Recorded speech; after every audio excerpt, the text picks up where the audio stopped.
Our next speaker is the president of the Armenian International Women's Association, an organization dedicated to empowering Armenian women through education, advocacy, and leadership initiatives. Let's welcome Silva Katchiguian to the stage. Thank you very much. Let's see if this is on. Yes, very good. And I too will be trying to follow notes so I can stay on schedule. Thanks again to the organizers of the Highland Project, the Tennessee Highland Project, for creating this opportunity for open dialogue.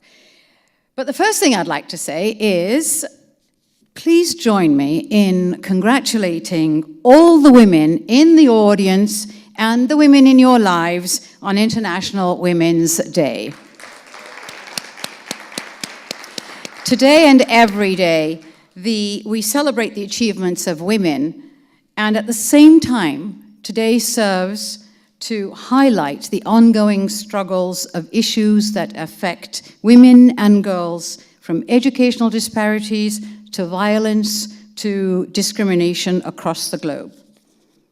Now, one cornerstone of this struggle is the role of organizations such as the Armenian International Women's Association, AWA. Founded in 1991, it serves as a beacon of hope, connection, and advocacy for women of Armenian descent worldwide.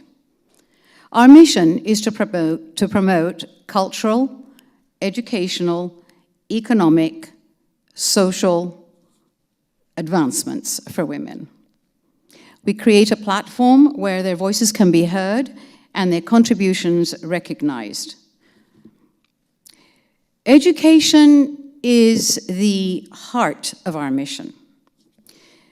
This includes scholarships for higher education, mentorship programs, skills development, and workshops that equip women and girls with essential skills to thrive in today's world.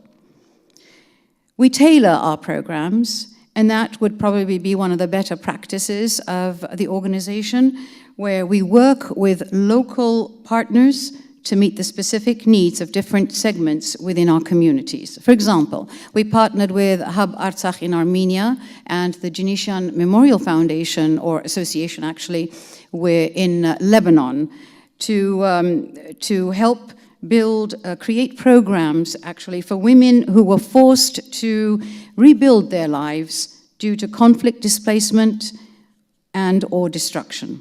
And they are now being taught new skills, and we're happy to report that they are also finding employment to sustain their families.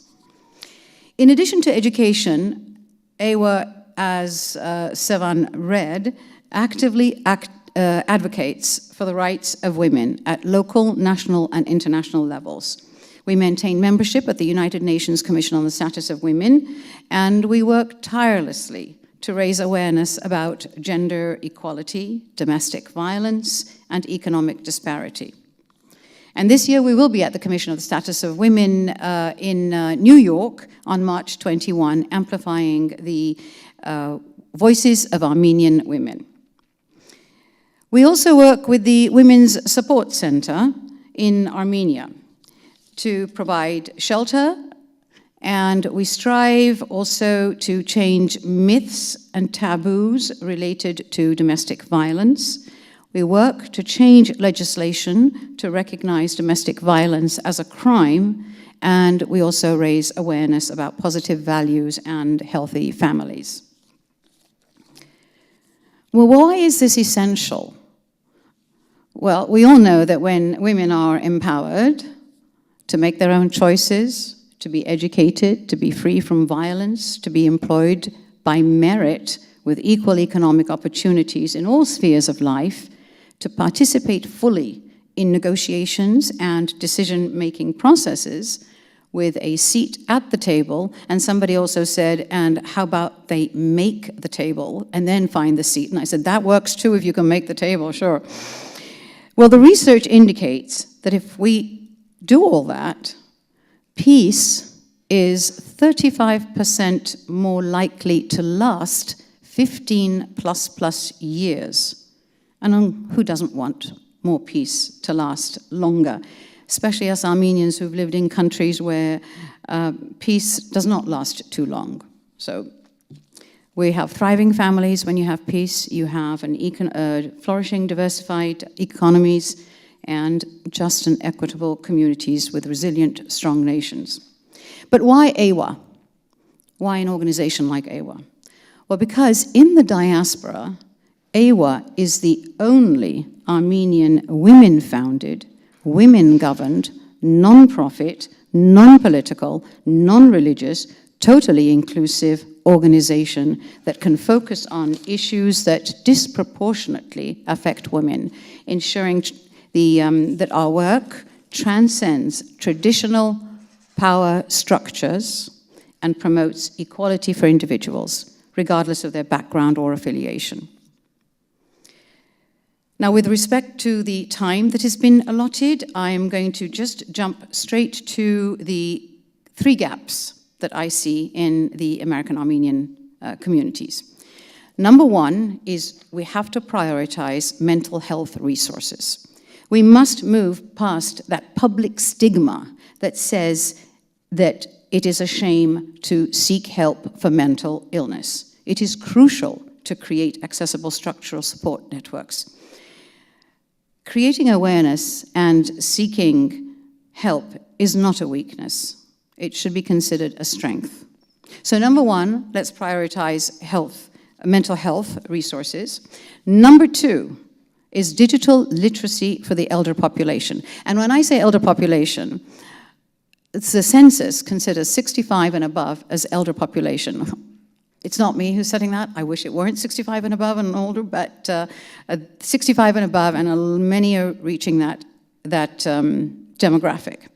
The fast-moving world of technology and artificial intelligence, we are rich in talents and skills and resources of youth, but we cannot overlook that there is a growing older population due to rising life expectancy. And just basic skills that they need, basic skills like email, online banking, navigating through common websites, telehealth services, for goodness sake, remote consultation, it's all digital. So we need to close that digital divide. And one other thing, my 3rd point, which was mentioned by Sevan, which was also mentioned by Garo Armen, breaking down the silos. We all have unique goals and responsibilities in our professions and organizations, and we serve different spheres of our communities. That diversity is strength.